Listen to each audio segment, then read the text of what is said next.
আসসালামু আলাইকুম। ধৈর্যের কঠিন মুহূর্ত। তিনি বলেন, তারা আমাদেরকে কালাপানি পাঠিয়ে দেওয়ার পর আমরা আরো বেশি পরীক্ষার সম্মুখীন হলাম।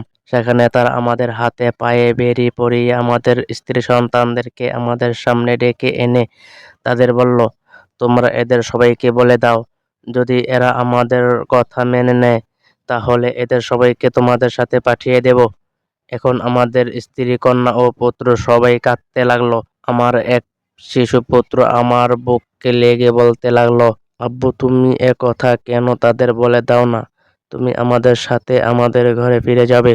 তিনি বলেন, এ পরীক্ষার চেয়ে আর কোনো বড় পরীক্ষা আমার জন্য ছিল না। আমি আমার স্ত্রীকে ইশারা করে বলে দিলাম যে, তুমি আমার এ ছেলেকে বলে দাও যে, তোমার বাবার হায়াত থাকলে অবশ্যই সে আমাদের কাছে ফিরে আসবে। অন্যথায় কিয়ামতের দিন হাউজে কাউসারের প্রাঙ্গণে আবার দেখা হবে। আমি সালাম জানাই ওই সকল আলেমদের প্রতি, আমি শ্রদ্ধা জানাই তাদের অবিচলতার প্রতি, যারা অসহনীয় কুরবানির মাধ্যমে দ্বীনের হেফাজত করতে ভূমিকা রেখেছেন। তারা কত কষ্ট সহ্য করে দ্বীনকে আমাদের কাছে অক্ষতভাবে পৌঁছে দিয়ে গেছেন।